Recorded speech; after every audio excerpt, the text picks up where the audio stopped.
memberikan yang terbaik bagi Tuhan. Baik suara kita, baik pujian kita. Jadi kita nggak boleh tengok-tengok ke kiri dan ke kanan. Setuju Bapak Ibu? Kita akan datang di hadirat Tuhan pada pagi hari ini. Kita bersyukur kalau sepanjang minggu ini semua dalam penyertaan Tuhan. Baik keluarga kita, pekerjaan kita, masalah kita sudah lewati 1 minggu. Kita nggak terasa masalah kita kemarin berat, masalah kita kayaknya nggak bisa selesai gitu.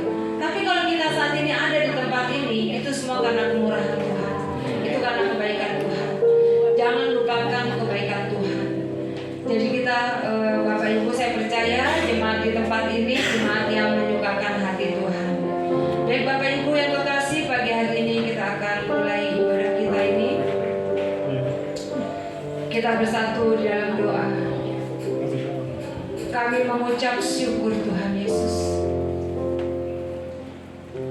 Engkau Bapa-Ku yang baik. Terima kasih Roh Kudus. Engkau jamah jemaat-Mu di tempat ini Tuhan. Biarlah pagi hari ini kami datang di tempat ini bukan karena kebetulan, bukan karena kewajiban kami sekedar kewajiban Tuhan. Tapi pagi hari ini kami datang dengan penuh kerinduan Tuhan. Pagi hari ini kami datang rindu ketemu Tuhan Yesus. Oleh sebab itu Tuhan, ampuni dosa dan pelanggaran setiap kami Tuhan. Urapi kami Tuhan. Pagi hari ini izinkan kami Tuhan Yesus melayani Engkau Tuhan. Terima kasih Tuhan Yesus. Karena hanya kuasa-Mu yang nyata dalam hidup kami. Hanya Engkau penolong kami satu-satunya Tuhan. Terima kasih Tuhan Yesus.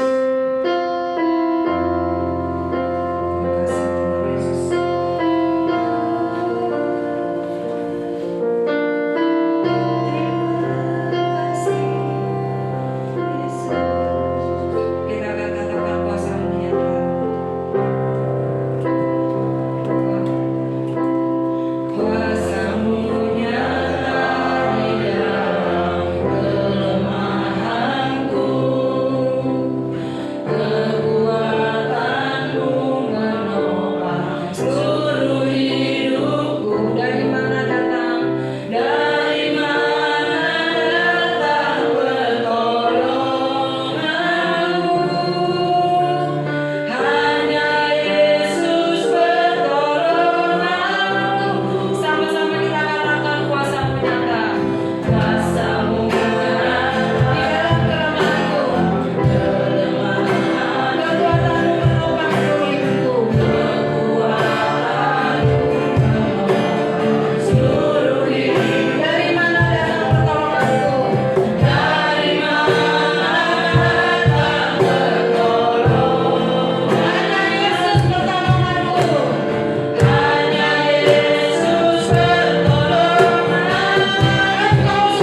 kita selain Tuhan Yesus. Apapun masalahmu, mari kita datang pada Tuhan. Kita angkat tangan kita sembah Tuhan yang Maha Kuasa. Dia yang mengetahui beban hidupmu. Pagi hari ini saudara, serahkan semua beban hidupmu kepada Tuhan. Tuhan pencipta langit dan bumi. Jangan takut Bapak Ibu, kita hadapi bersama Tuhan, karena kuasa Tuhan yang begitu nyata dalam kehidupan kita. Kita angkat satu pujian ini dengan sungguh-sungguh. Angkat tanganmu di hadapan Tuhan. Akui kekuasaan Tuhan dalam hidup kita. Mari Bapak Ibu. Kuasa-Mu nyata di dalam kelemahanku. Kekuatan-Mu menopang seluruh hidupku. Dari mana datang pertolongan? Dari mana datang pertolongan? Hanya Yesus pertolongan kita. Hanya Yesus pertolonganku. Allah sumber kekuatan hatiku. Tempat persembunyianku. Engkau penolong. Engkau penolong. Di saat susahku. Tempat perlindunganku. Tempat perlindunganku. Kau menara dan perisai di hidupku. Kau menara dan perisai di hidupku. Kau menara dan perisai di hidupku. Benar Tuhan, kami akui kuasa-Mu Tuhan. Benar Tuhan, segala sesuatu yang terjadi dalam hidup kami, Engkau mengetahui Tuhan. Haleluya. Haleluya. Mampukan setiap jemaat-Mu di tempat ini Tuhan, Haleluya. melalui badai hidup. Haleluya. Biarlah kami selalu maju bersama Engkau Tuhan. Kami percaya Tuhan, Engkau tempat persembunyian kami. Amin. Dengan siapa kami mau mengadu Tuhan? Dengan siapa kami mau mengeluh Tuhan? Hanya kepada-Mu Tuhan. Karena kami percaya segala yang bernafas ciptaan-Mu Tuhan. Amin. Langit, bumi, segala isinya milik-Mu Tuhan. Amin. Kami bukan siapa-siapa tanpa Engkau Tuhan. Biarlah Tuhan pagi hari ini Tuhan, jemaat-Mu di tempat ini Tuhan, kami mau bersuka cita Tuhan, karena kami percaya kami telah menang bersama Engkau. Kami percaya Engkau menopang hidup kami. Yes. Pagi hari ini Tuhan, kami akan nyatakan kebesaran-Mu. Kami akan memuji bersorak-sorai bersama di tempat ini. Kami mau menyambut kemenangan dari Tuhan. Terima kasih Tuhan. Haleluya. Sama-sama kita katakan amin. Beri kemuliaan buat Tuhan Yesus. Kalau kita hari ini ada di tempat ini itu karena anugerah Tuhan. Bapak Ibu yang kekasih, siapa yang percaya hidup kita ada dalam tangan Tuhan? Untuk itu pagi hari ini kita akan memuji Tuhan. Kalau langit dan bumi bisa memuji Tuhan, kita yang mempunyai mulut harus lebih bisa memuji Tuhan. Baik Bapak Ibu, kita akan angkat satu pujian dengan tepuk tangan bersama. Langit dan bumi. Tepuk tangan.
sukacita di tempat ini Tuhan.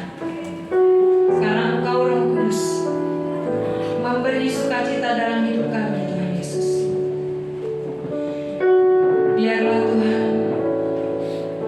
saat ini Tuhan kami mau menyiapkan hati kami Tuhan. Roh Kudus bajak hati kami Tuhan. Biarlah kami boleh mempersiapkan tanah yang subur di hati kami Tuhan, untuk mendengarkan kebenaran firman-Mu Tuhan Yesus. Terima kasih Tuhan Yesus. Segala yang terjadi dalam hidup ini atas pengetahuan Tuhan. Apapun yang terjadi kami tetap percayakan Engkau Tuhan. Apapun yang terjadi dalam hidup kami percaya kami tetap dalam naungan-Mu Tuhan Yesus. Terima kasih Tuhan Yesus. Haleluya. Apapun yang terjadi, terima kasih Tuhan Yesus.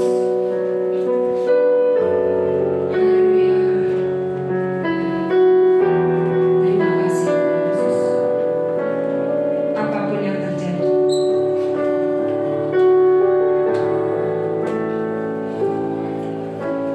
Apapun yang terjadi dalam hidupku ini, tak pernah ku ragukan kasih-Mu Tuhan. Lewat gunung yang tinggi, dalam lembah yang curam, tak pernah ku ragukan janji-Mu Tuhan. Yang berfirman dan sembuhkanku, Kau bersabda dan selamatkan Tuhan. Tiada yang mustahil bagimu, Yesus, ku percaya padamu. Mari Bapak Ibu saudara aku bangkit berdiri kembali. Terima kasih Tuhan Yesus. Apapun yang terjadi, apapun yang terjadi di dalam hidupku ini, tak pernah ku ragukan kasih-Mu Tuhan. Lewat gunung yang tinggi, dalam lembah yang curam, tak pernah ku ragukan janji-Mu Tuhan. Kau berfirman dan sembuhkanku, Kau bersabda dan selamatkanku. Tiada yang mustahil bagimu, Yesus, ku percaya padamu. Kami undang Tuhan, kami katakan Tuhan. Dan sembuhkanku, Kau bersabda dan selamatkanku. Tiada yang mustahil bagimu, Yesus, ku percaya padamu.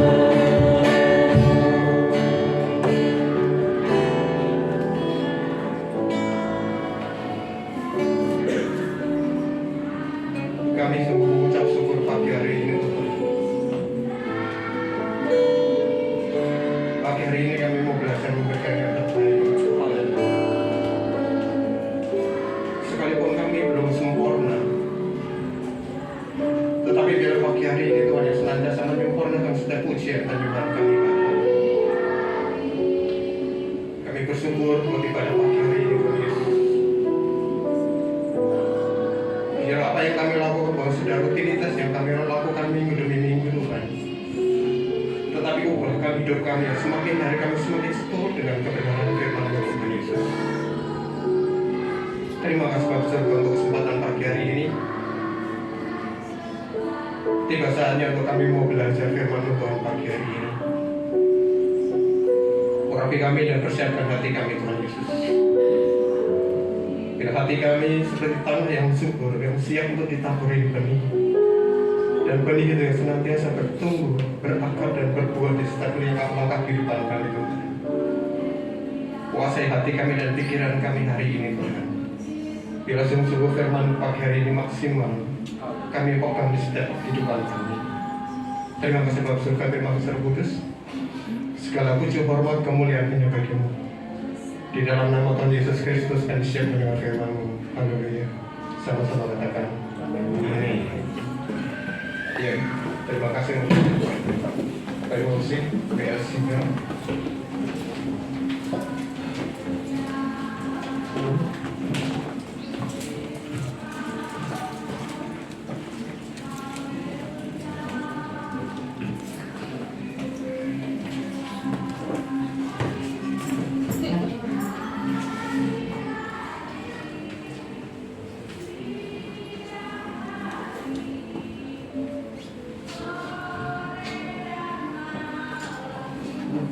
Iya. Selamat pagi Bapak Ibu. Apa kabar?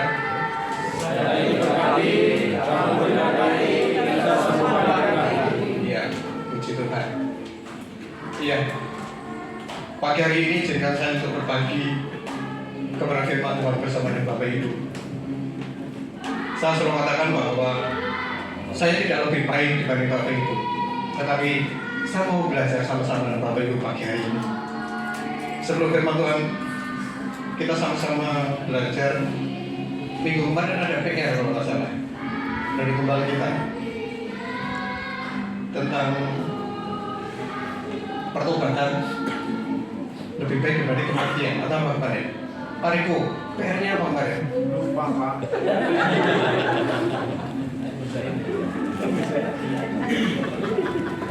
Ya, nanti Pak Riko selesai ibadah ketemu dengan gembala kita. Ya, Bapak Ibu,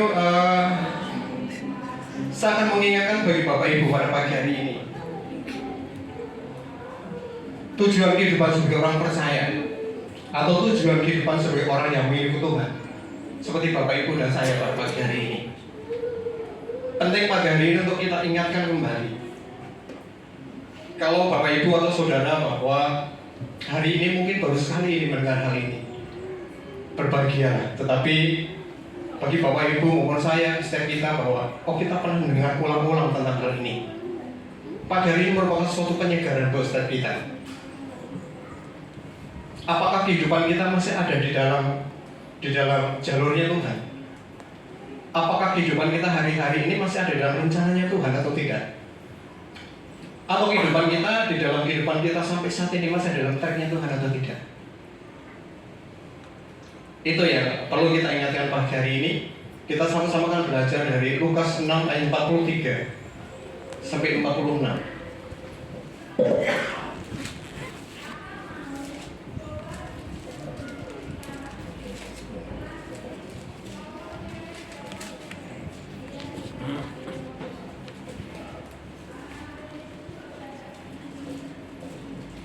Lukas 6 ayat 43 sampai dengan 46. Berikutnya adalah pohon dan buahnya. Saya akan bacakan bagi Bapak Ibu pagi hari ini. Demikian firman Tuhan. Karena tidak ada pohon yang baik yang menghasilkan buah yang tidak baik, dan juga tidak ada pohon yang tidak baik yang menghasilkan buah yang baik. Sebab setiap pohon dikenal pada buahnya. Saya ulangi. Sebab setiap pohon dikenal pada buahnya. Karena dari semak duri orang tidak memetik buah ara, dan dari duri-duri tidak memetik buah anggur.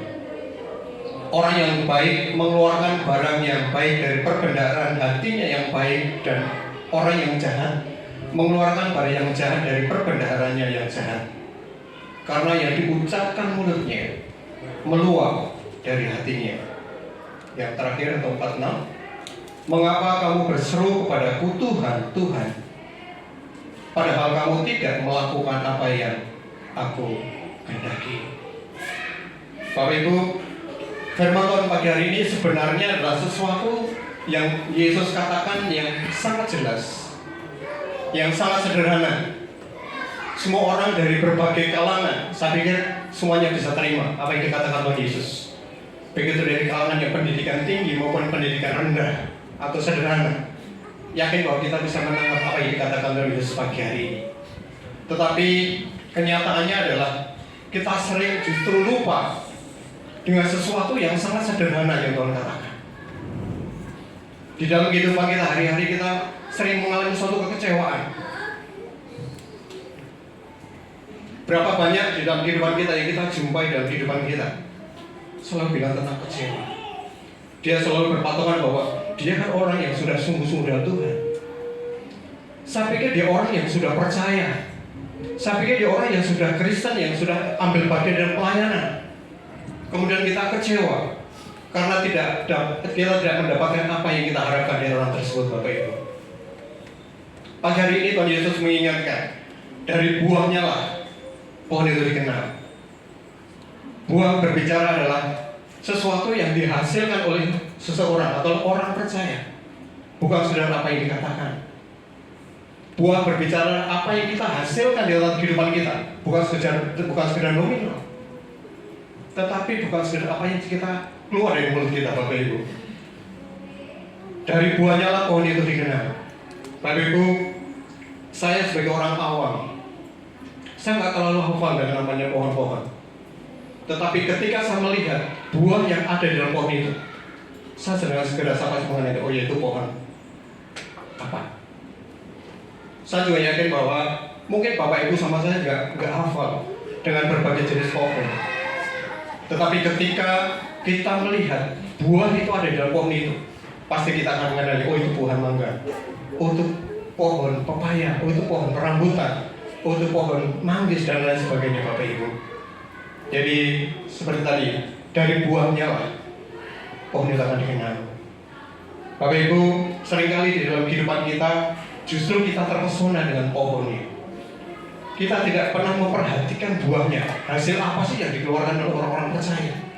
Kehidupan apa yang dihasilkan, apa yang menjadi rema orang-orang percaya. Tetapi kita terkesima dengan pohonnya, Bapak Ibu. Kita terpesona dengan posisi orang punya. Kita terpesona dengan setiap ucapan-ucapan manis yang dikit-dikit bicara tentang rohani. Kadang-kadang kita terpesona dengan orang yang ketika bersama-sama dengan kita beribadah, ketika muji Tuhan, suaranya keren banget. Kata-katanya di dalam nyusun kata-kata kerohaniannya sangat hebat. Kadang-kadang kita terkesima dengan orang yang dikit-dikit bicara rohani. Kita terkesima dengan orang yang dikit-dikit berpuji Tuhan. Dikit-dikit bicara haleluya, dikit-dikit ambil Alkitab dan kita bicara tentang kebenaran Bapak Ibu. Dan kemudian kita mengambil keputusan bahwa orang itu adalah orang yang benar. Karena kita mengambil keputusan bahwa orang itu orang yang sudah mengikut Tuhan dengan baik. Bapak Ibu, sekali lagi bahwa Alkitab katakan, dari buahnya seseorang itu dikenal. Dari buahnya lah pohon itu akan dikenal. Bapak Ibu, bisa saja bahwa orang rajin ke gereja dan wajib untuk kita rajin ke gereja. Tetapi selama saya mengambil keputusan untuk saya percaya dengan Tuhan, dengan keluarga saya, tahun 2000 saya memberikan hidup untuk percaya sama Tuhan. Berapa banyak orang yang datang kepada kami, berapa banyak orang yang share kepada saya bahwa dia pernah katakan bahwa aduh, saya ditipu dengan anak Tuhan, saya ditipu dengan orang percaya. Saya partneran loh Pak bisnis dengan anak Tuhan dan orang percaya. Tetapi sampai saat ini dampaknya kerugian masih saya alami. Pernah datang seorang anak muda waktu saya jaga di pos 1. Anak muda ini teman lama sebenarnya. Dia katakan, Pak, saya punya pacar, orang yang sudah pelayanan, tetapi tidak ada bedanya dengan orang dan pacar saya yang dulu bukan anak Tuhan. Kelakuannya sama saja. Bapak Ibu, orang mungkin pandai untuk kita berbicara, orang pandai untuk bersilat lidah, orang rajin ke gereja dan kita wajib untuk ke gereja. Tetapi tidak semuanya orang yang rajin ke gereja mereka adalah anak-anak Tuhan yang benar. Mereka bukan orang yang mengikut Tuhan dengan benar. Bapak Ibu, saya pernah gambarkan bahwa Bapak Ibu tahu bahwa profesi saya adalah seorang keamanan. Saya menjadi bahasa kerennya security, bahasa sehari-harinya satpam gitu kan. Saya 33 tahun memberikan hidup saya sebagai seorang security. Yang terakhir adalah dalam pelayanan CBN, saya 23 tahun. Dan ketika saya mengambil tanggung jawab saya di dalam keamanan di CBN, setiap pagi sebelum saya doa pagi dengan korporat, dengan staf semuanya, saya punya kewajiban bahwa saya harus kontrol. Kalau di luar kita ada tim tersendiri, paling tidak di dalam saya punya tanggung jawab untuk saya kontrol. Baik itu dari ruangan staff, dari level supervisor, level manager, sampai level direksi segala yang paling tinggi. Dan ini saya lakukan bukan cuma pagi. Ketika saya mau pulang, saya pastikan saya harus kondisikan bahwa semua ruangan adalah dalam keadaan aman. Aman bukan sekedar pencuri, bukan. Kalau malam, otomatis ketika kita memang harus mematikan lampu harus kita matikan. Ketika AC boleh dimatikan, ya saya matikan. Kenapa? Enggak semuanya orang percaya ketika meninggalkan ruangan mereka akan tanggung jawab untuk mematikan itu. Ada yang langsung tinggal gitu kan. Jadi saya ambil bagian di dalam itu. Bapak Ibu, seperti tadi saya katakan bahwa tidak semuanya orang yang rajin ke gereja dia adalah orang percaya atau orang benar. Sama sekalipun saya bisa 2, 3, 4 kali untuk saya kontrol di ruangan direktur, tidak menjadikan saya seorang direktur. Bapak Ibu yang naik bis, aktivitas setiap hari naik bis tidak menjadikan Bapak Ibu menjadi supir bis.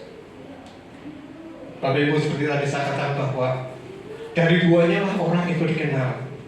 Bukan sekedar apa yang keluar dari mulut setiap kita, apa yang dia lakukan atau apa yang saya lakukan di tata kehidupan ini.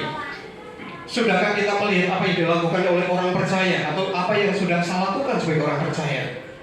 Apakah kita sudah melakukan firman Tuhan atau belum? Bagaimana saatnya kita harus mengampuni?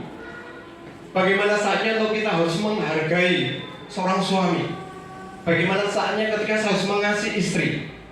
Seperti beberapa minggu yang lalu disampaikan oleh gembala di tempat ini. Bagaimana kita harus mengembalikan miliknya Tuhan, persepuluhan. Itu yang harusnya kita lihat. Bukan sekedar kita lihat pohonnya, bukan sekedar kita lihat perkataannya, tetapi buah itu yang harusnya menghidupi dalam kehidupan kita sebagai orang percaya. Bapak Ibu, saya yakin bahwa gembala kita Bapak Pendeta Obajiri Rawat, saya kenal dengan keluarga ini sudah cukup lama dan panjang. Dari sebelum ada gereja sampai Tuhan izinkan ada gereja. Saya sangat yakin bahwa gembala kita tidak sembarangan ketika memberikan tanggung jawab dalam pelayanan. Baik itu dalam pelayanan komsel, tidak menganggap bahwa pelayanan komsel kan pelayanan yang enggak tenang. Bukan. Ketika Bapak Ibu dikasih tanggung jawab ketika sharing di dalam komsel, memimpin pujian dalam komsel, atau kita berdoa syafaat, pelayanan di mimbar di tempat ini, baik itu dari WL, dari singa, pemusik, dari main kacor maupun dari berdoa syafaat, koletan dan segala sesuatu. Saya yakin bahwa gembala kita tidak memutuskan dengan standar yang dia karena hebat di dalam pemain musiknya, dia hebat karena pujiannya, suaranya sangat bagus. Menentukan di dalam pelayanan bukan karena dia sangat menguasai di dalam not balok dan segala macam, bukan Pak Lek. Tetapi saya yakin bahwa dasar yang dipegang oleh gembala kita adalah bagaimana orang itu menghidupi kebenaran. Buah apa yang dihidupi hari-hari di dalam kehidupan orang ini. Bapak Ibu, kita akan lanjutkan di dalam Kisah Para Rasul 26.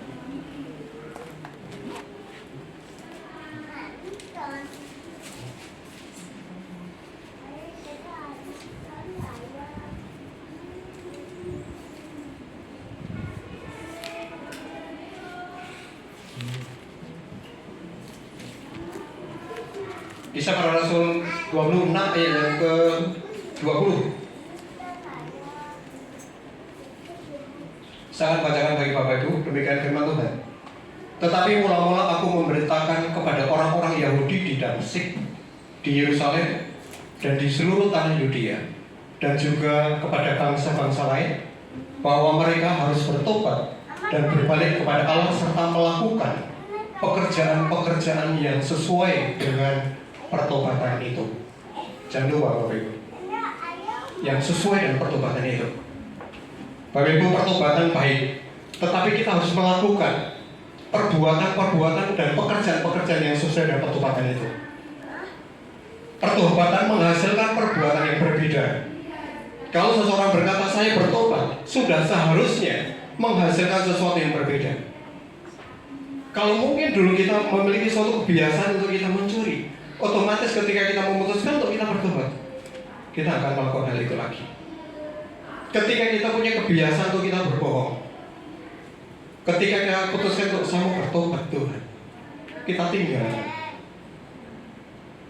Ketika tempat ini nggak ada, ketika bapak ibu mungkin ada yang terbiasa untuk mengkhianati istri, ketika memutuskan untuk saya mau bertobat, kembali untuk kita mengasihi istri yang Tuhan percayakan. Bapak Ibu, kalau kita bilang bertobat, itu yang harusnya kita lakukan.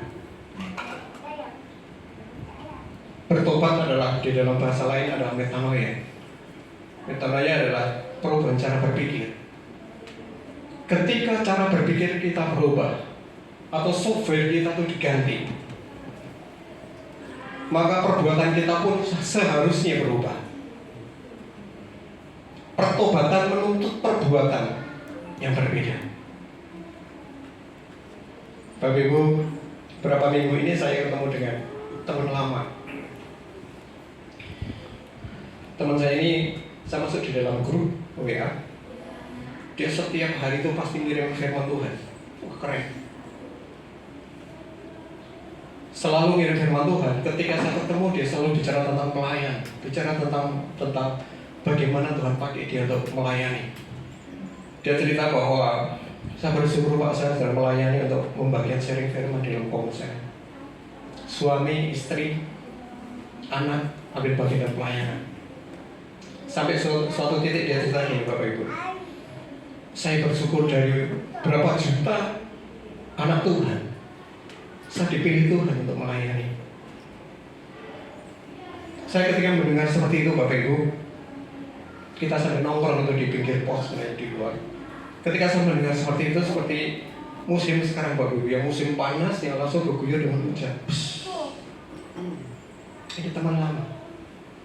Saya tahu bagaimana orang ini hidup dulunya. Tapi ketika saya mendengar seperti itu, saya bilang, Tuhan, keren gitu kan. Tetapi apa yang membuat saya kaget pada beberapa hari berikutnya, orang ini saya dengar ruangannya adalah dibersihkan oleh seorang kopi, termasuk lemarinya digeser dan segala macam. Tetapi orang ini berubah. Apa yang diceritakan ketika bersama dengan saya, apa yang disaringkan pada saat itu, dia berubah. Dia katakan apa? Dia sampai mengajak berantem itu sama orang kopi. Sampai dia kata, kalau kamu gak berani berantem di sini, kita tunggu di luar. Bapak Ibu, saya heran, kenapa? Yang baru berapa hari yang lalu dia cerita bagaimana dia Tuhan pakai di dalam melayani, tapi dalam sekejap dia bisa hilang. Bapak Ibu, Efesus 5 ayat yang ke-8.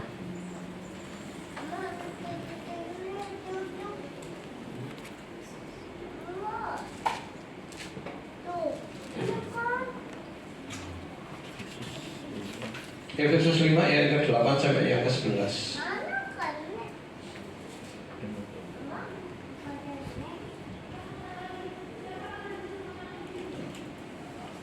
Pak Riko, tolong bacakan Pak Riko.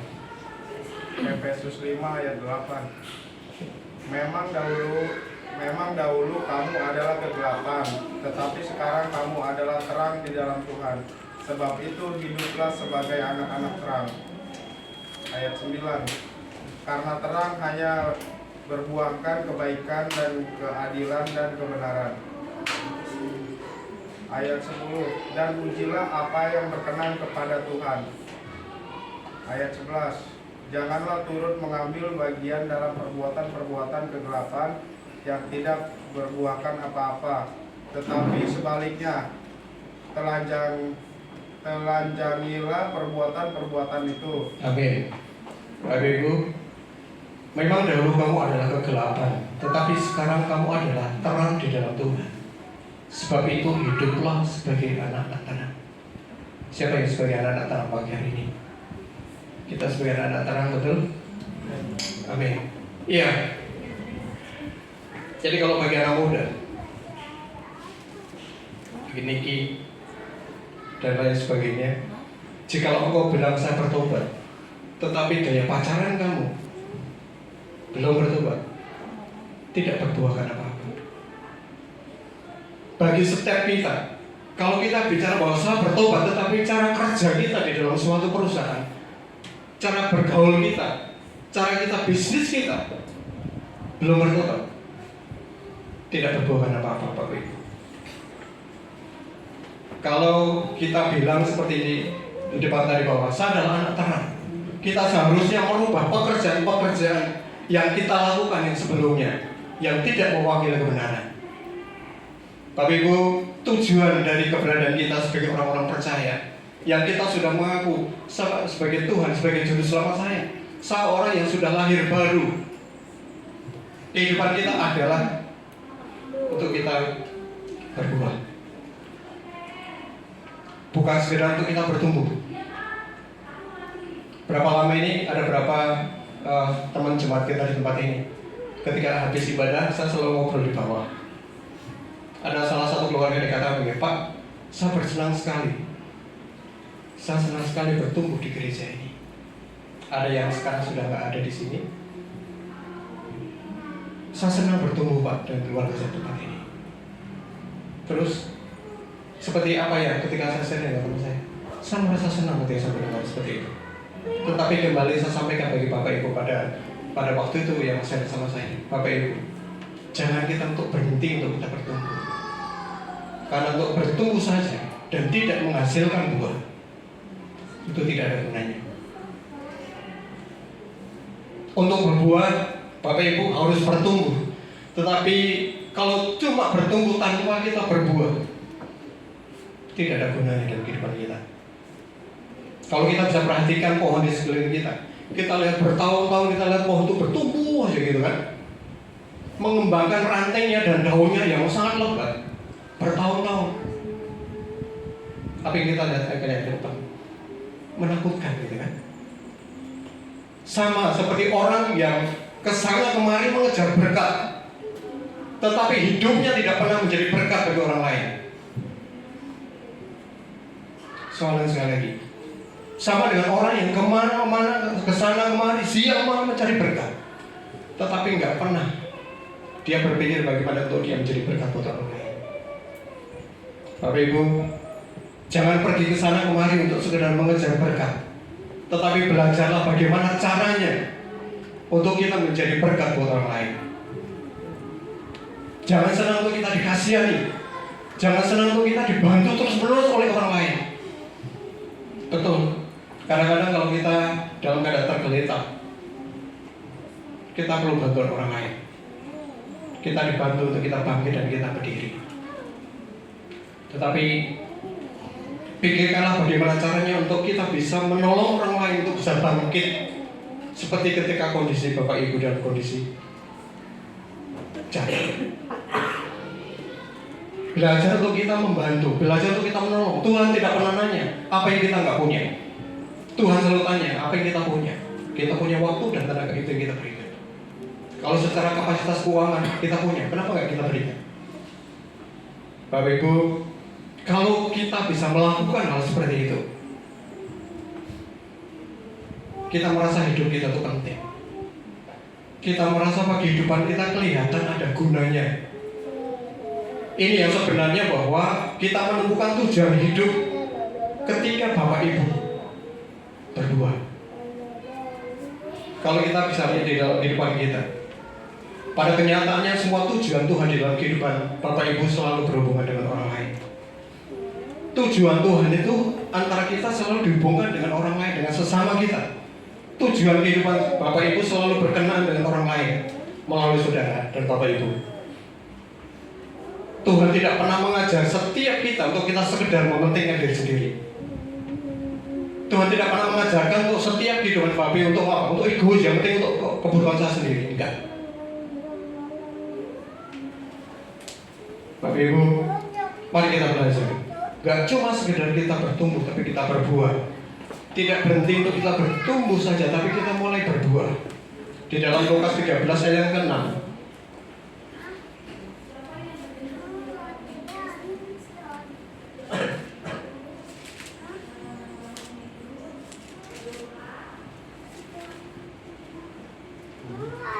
Lukas 13 ayat 6 sampai 9.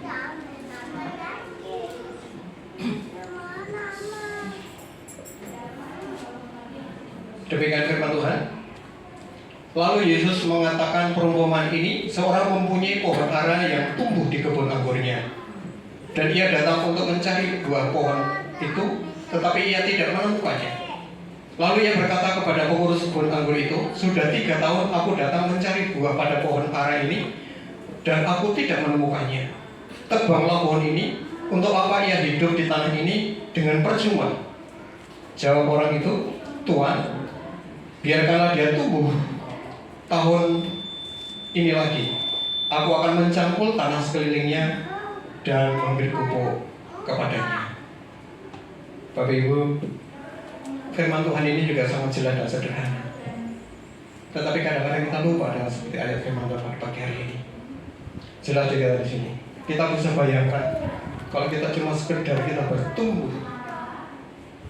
segala sesuatu untuk diri kita. Firman Tuhan lagi dikatakan apa? Tidak ada gunanya hidup kita. Percuma. Tidak sesuai dengan tujuan Tuhan menciptakan kita. Bapak Ibu, berarti kalau Bapak Ibu mau menemukan tujuan kehidupannya, Bapak Ibu bisa melihat dalam kehidupan kita, kita berguna bagi sesama kita. Kehadiran kita tuh dirasakan dalam kehidupan orang lain. Kehadiran kita tuh dinikmati dimanapun kita ada. Dimanapun kita ada, Tuhan percayakan. Di tengah-tengah pekerjaan kita dirasakan kehadiran kita. Pentingnya di dalam pekerjaan itu. Ketika kita ada di dalam tengah-tengah keluarga kita dirasakan ketika, oh ya, contoh kalau di keluarga saya, contohnya Yosi nggak ada, itu sesuatu yang ada yang hilang. Kita tahu bahwa pertumbuhan itu cuma bagus untuk diri sendiri. Pohon itu kalau cuma membesarkan ranting pohon dan daunnya, itu cuma untuk diri sendiri. Tetapi kalau berbuah, kepentingannya adalah untuk orang lain. Buah itu tidak dinikmati oleh pohon tersebut, tapi buah itu dinikmati oleh orang lain, orang yang lewat. Bapak Ibu, kita bisa perhatikan ketika pohon menghasilkan buah. Ketika pohon itu menghasilkan buah, itu merupakan suatu beban tersendiri, Bapak Ibu. Semakin banyak buahnya, semakin berat tanggungannya di dalam pohon itu. Betul? Kalau pohon itu bisa ngomong, itu seperti lagunya siapa? Tapi kalau bulan bisa ngomong, gitu. Kalau ini pohon. Kalau pohon bisa ngomong, kalau pohon itu bisa diwawancarai, dia akan memilih lebih enteng ketika dia yang tidak berbuah. Tetapi saat dia berbuah, ketika justru ada beban yang ditanggung di dalam pohon itu, justru pada saat itu, ketika buah itu muncul, orang itu akan mengenali, oh ya ini pohon apa. Ketika pohon itu berbuah, pohon itu akan disayangi, pohon itu akan dipelihara. Pohon itu justru ketika berbuah, dia akan dirawat oleh orang lain. Sama dengan hidup kita. Ketika kita belajar memutuskan untuk kita melangkah, untuk keberadaan hidup kita dirasakan oleh orang lain, untuk kita menjadi berkah. Bukankah justru kita dipelihara oleh Tuhan? Kita disayangi oleh Tuhan. Saya pernah katakan mungkin di tempat ini bahwa saya dan keluarga dengan istri saya Jadi kalau istri saya itu bisa mimpin pujian, walaupun maaf suaranya kurang bagus, tetapi untuk istri saya pede bisa ambil bagian pelayanan seperti pagi hari ini, merupakan sukacita buat saya pribadi. 30 tahun perjalanan pernikahan saya dengan istri saya. Saya tahu persis bagaimana istri saya. Tetapi istri tadi saya bilang, Tuhan Yesus, saya bersyukur. Kalau saya boleh lihat istri saya melayani, saya bersama-sama, kemarin saya bilang dengan Pak Obaja waktu konsep. Apalagi waktu saya lihat foto Bu Ari, waduh, saya udah bilang Pak Gembala, Pak saya lelah banget ya, 2 hari ini saya lelah banget gitu ya. Tetapi ini ada konsel gitu ya. Baru saya keluar dari rumah, itu kalau nggak mandi, langsung berangkat. Saya lihat foto di grup, waduh, 2 hari kita datang. Tetapi kita boleh belajar perhatikan. Pohon yang berbuah, dia tidak kapok, walaupun buahnya diambil sama orang. Bulan ini musim, berapa bulan berikutnya dia akan pasti berbuah. Maukah kita seperti itu? Ketika kita berbuat baik, ketika kita berbuat sesuatu yang untuk menolong orang lain, sekalipun kita lelah, capek segala macam. Saya kalau udah pulang itu di rumah udah capek nih. Saya ambil GPU, saya urut kakinya. Tetapi pertanyaannya gini, siapa tadi?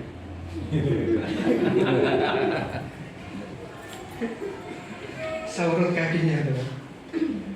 Tetapi apakah ketika saya dan istri saya merasa lelah, terus kapok, saya kamu ambil bagian dalam pelayanan ini lagi? Bukan. Ada suatu kepuasan yang dunia itu nggak pernah kita berikan. Saya pernah punya prinsip bahwa ketika saya belajar untuk memperhatikan orang lain, saya belajar untuk kita menolong orang lain. Bukankah anak-anak saya akan ditolong orang lain, atau ditolong Tuhan? Tuhan akan perhatikan anak-anak saya. Disadari maupun tidak disadari, bahwa Tuhan akan tolong Yosi maupun Lisa. Bapak Ibu, kalau kita di dalam pekerjaan, siapa yang sudah bekerja di atas 15 tahun di perusahaan? Ada 10 tahun, 15 tahun. Pak Beli sudah 24 tahun.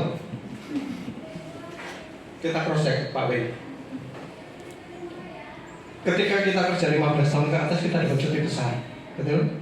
Cuti besarnya 1 bulan. Kalau disediakan 1 bulan.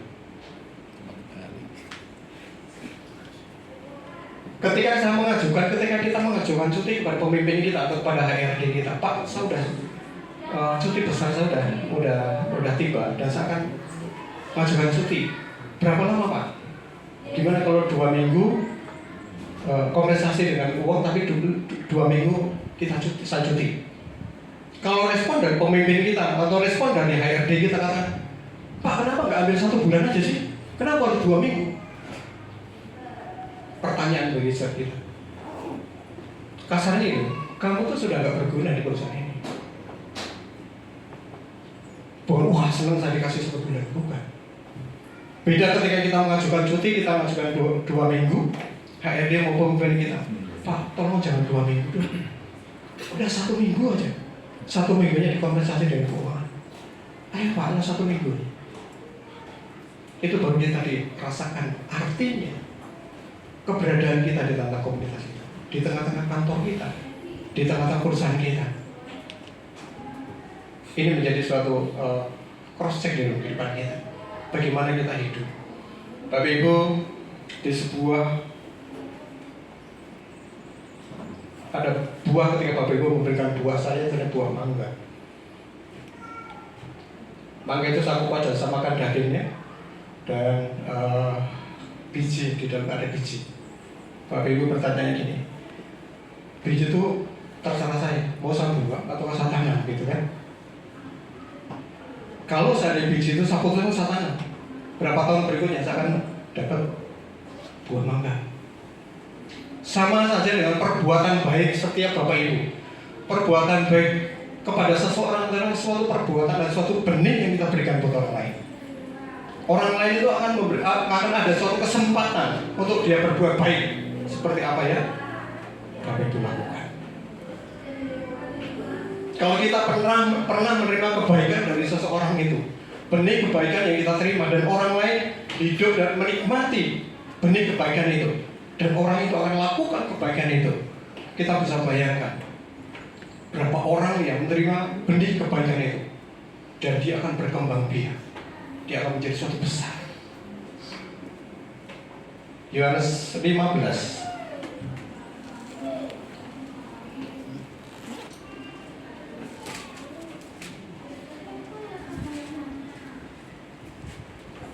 Yohanes 15 ayat 13 sampai 16. Yohanes 15 ayat 5 sampai 8.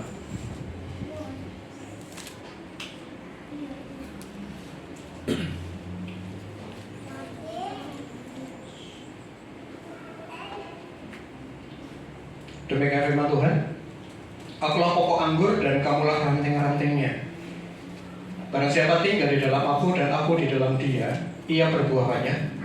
Sebab di luar aku kamu tidak dapat berbuat apa-apa.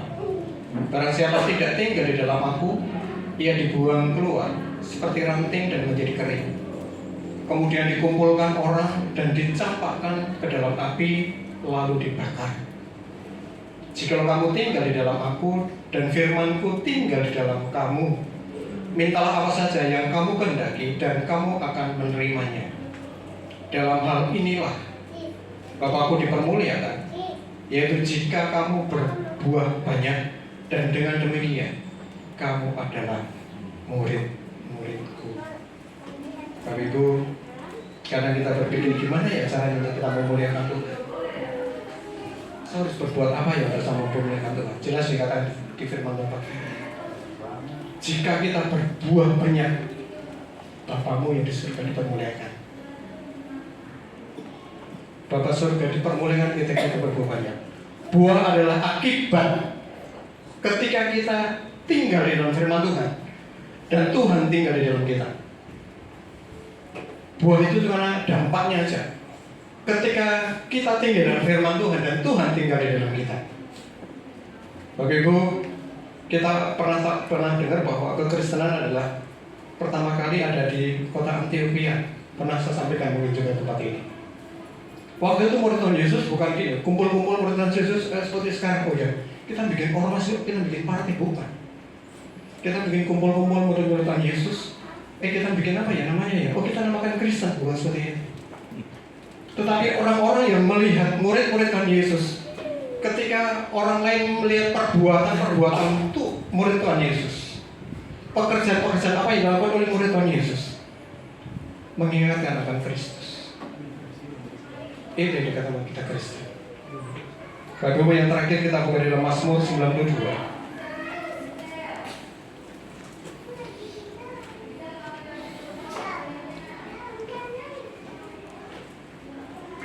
Mazmur 92 ayat 13.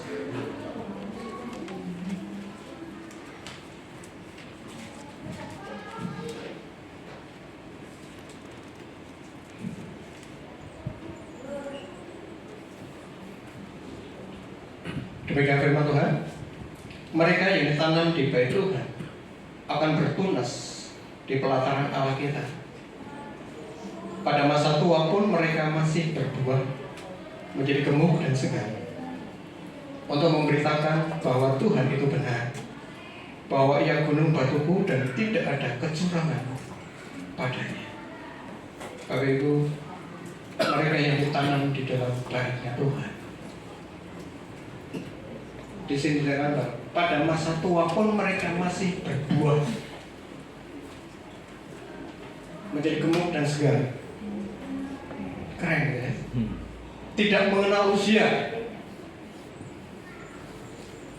Ketika istri saya mengantar bapak untuk kontrol, ketemu dengan Dr. Yusua, saya juga terinspirasi dari omongan istri saya, Dr. Yusua. Dikatakan ini Dr. Yusua, ini seorang anak Tuhan yang profesinya adalah seorang dokter mata yang keren.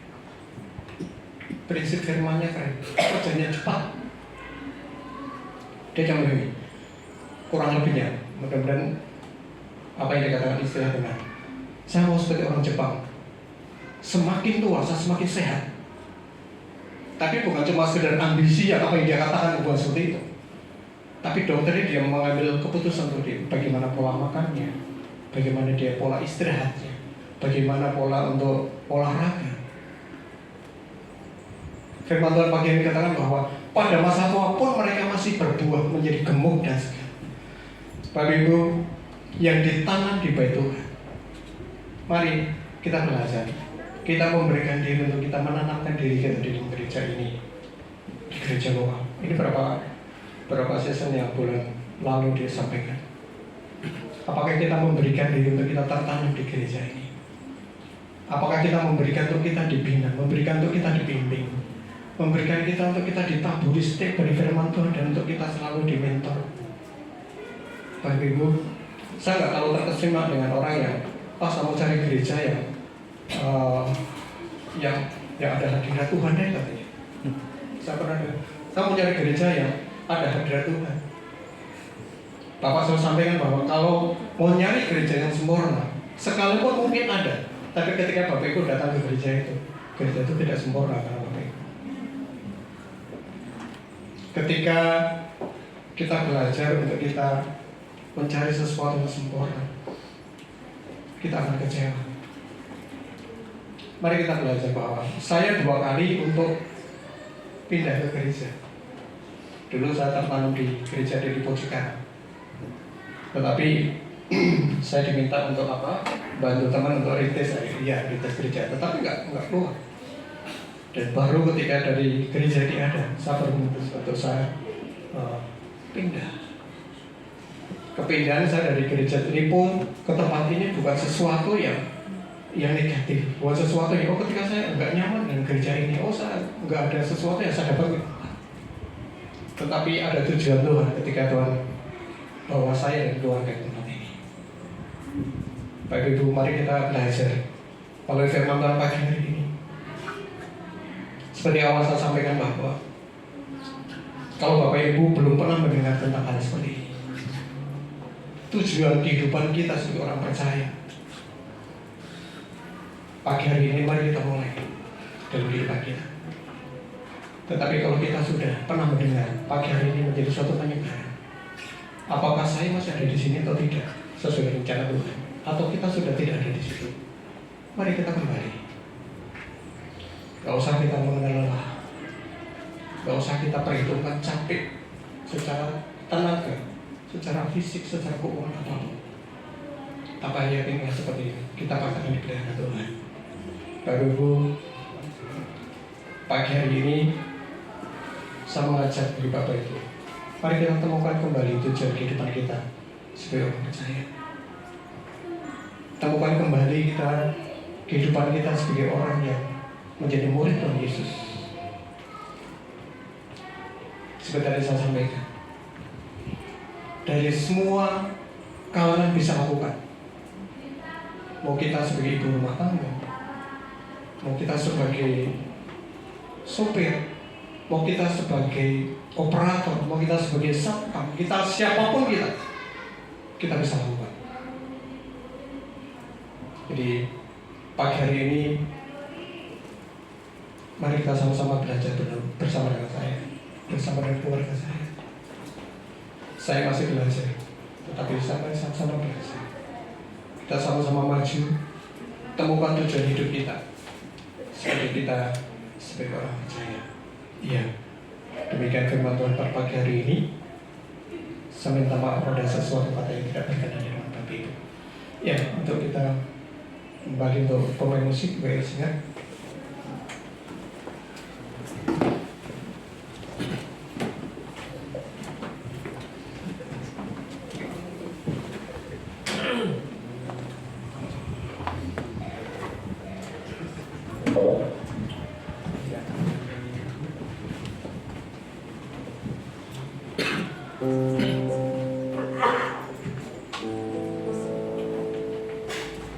Ya, mari kita sama-sama berdiri.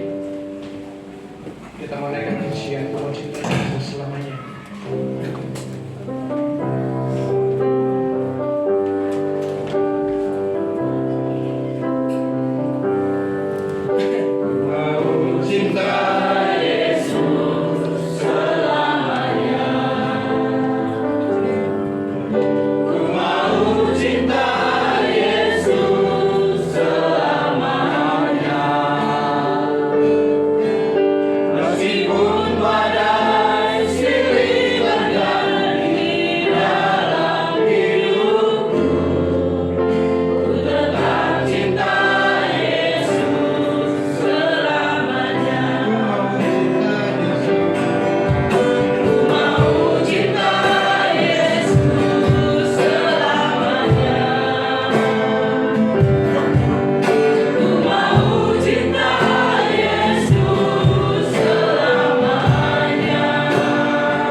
firman Tuhan.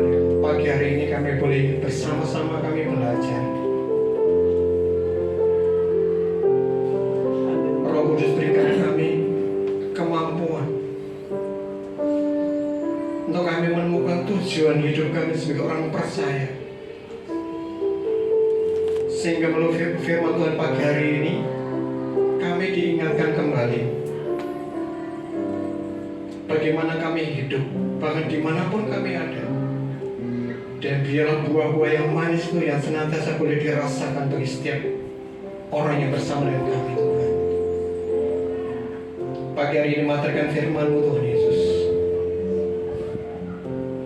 Bila kami terus belajar, kami pegang firman-Mu dan kami lakukan setiap langkah kehidupan kami. Terima kasih Bapak surga, sekalipun pagi hari ini hamba-Mu selesai untuk memberitakan firman-Mu pagi hari ini. Tetapi bila firman-Mu yang senantiasa tertanam di setiap kita, senantiasa terus bergelora mengiringi setiap langkah kehidupan kami, Tuhan. Terima kasih Bapak surga, segala puji hormat kemuliaan hanya bagi-Mu. Di dalam nama Tuhan Yesus Kristus kami mengucap berdoa. Haleluya. Sama-sama katakan. Terima kasih untuk Bapak Agustin. Mari kita bersatu di dalam doa. Bapa, kami mengucap syukur di pagi hari ini Bapa, karena kami sudah mendengarkan kebenaran firman-Mu. Biarlah kebenaran firman-Mu tadi Bapa dapat kami lakukan di mana kami melangkah.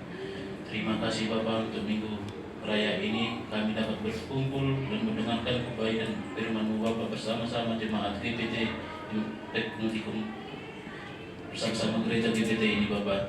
Tuhan Yesus, berkatilah segala jemaat ini, apapun yang dikerjakan oleh tangan kami masing-masing. Terima kasih juga untuk semuanya, pemain musik, pelayan-pelayan hamba-Mu yang sudah memberikan tenaga, pikiran. Biarlah mereka Tuhan dapat melayani senantiasa dengan tulus. Terima kasih juga Tuhan Yesus untuk kepada pemilik ruko ini yang sudah memberikan kami menyediakan tempat ibadah di sini, dan kami Tuhan dapat berkumpul di tempat ini. Berkati juga Bapa setiap bangsa dan negara ini. Biarlah bangsa dan negara ini menjadi negara yang takut akan Engkau. Engkau jauhkan kami Bapa dari segala mara bahaya, karena kami tahu, yakin dan percaya semua itu atas kuasa-Mu. Bapa, jemaat yang tidak hadir pada tempat ini, yang berhalangan sakit, pekerjaan, apapun yang dikerjakannya, apapun sakit yang dialami, Kau pulihkan Bapa. Sebentar lagi Bapak kami akan meninggalkan tempat ini, dan kami akan pulang ke rumah kami masing-masing dan akan membawa berkat melalui hamba-Mu. Terima kasih Bapak. Bapa di surga, kami juga menyerahkan saudara kekasih kami, Pak Ahok, yang sementara dirawat di rumah sakit. Tuhan, mari ulurkan tangan-Mu, biar kuasa kesembuhan menjamah. Lebih daripada itu, biar Tuhan kuatkan imannya, Tuhan bangkitkan kembali pengharapannya. Karena hanya Kristuslah penolong yang sesungguhnya. Berkati keluarganya, kami rindu keluarga ini boleh kembali bersama-sama beribadah memuliakan Tuhan dengan kami. Kami berdoa juga untuk saudara-saudara kami yang lain di tengah pergumulan berat, di tengah persoalan. Kami tahu selama masih ada masalah, itu berarti masih ada Allah yang hadir untuk menolong kami. Terima kasih Tuhan. Berkati tiap umat Tuhan dalam apapun yang pergumulkan, apapun yang dirindukan. Saudara-saudara kami yang bekerja di luar kota, saudara-saudara kami yang sementara dalam perjalanan, anak kami yang kuliah di luar kota, yang bekerja di luar kota, kiranya pemeliharaan Tuhan, penyertaan Tuhan buat setiap keluarga kami. Bahkan orang tua kami di kampung halaman, apapun kondisinya. Kami juga berdoa untuk ibu dari Ibu Rizka yang sakit. Tuhan jamah. Walaupun ibu ini belum percaya kepada Tuhan Yesus, belum mengenal, tapi kami percaya Tuhan Yesus tetap mengasihi. Mujizat-Mu ada. Ulurkan tangan-Mu, adakan mujizat buat dia menjadi sembuh. Terima kasih Tuhan, terima kasih. Bapak Ibu Saudara, mari buka hatimu, angkat tanganmu, dan sekarang terimalah rahmat anugerah dari Bapa di surga, di dalam kasih dan karya Tuhan Yesus Kristus, bersama dengan persekutuan pengurapan Roh Kudus, terimalah berkat-berkat jasmani, terlebih lagi berkat rohani. Jadilah berkat dimanapun Tuhan menempatkan engkau. Karena itu pergilah, jadikanlah semua bangsa muridku, baptislah mereka dalam nama Bapa dan Anak dan Roh Kudus, dan ajarlah mereka melakukan segala sesuatu yang telah kuperintahkan kepadamu. Dan ketahuilah aku menyertai kamu senantiasa sampai kepada akhir zaman. Demikianlah Tuhan Yesus akan datang kembali, menjemput kita, membawa kita ke tempat yang sungguh indah, supaya di mana Tuhan Yesus berada, di situ pun kita boleh berada. Terima kasih Tuhan, kami terima segala berkat-Mu ini di dalam nama Tuhan Yesus Kristus. Haleluya. Amin.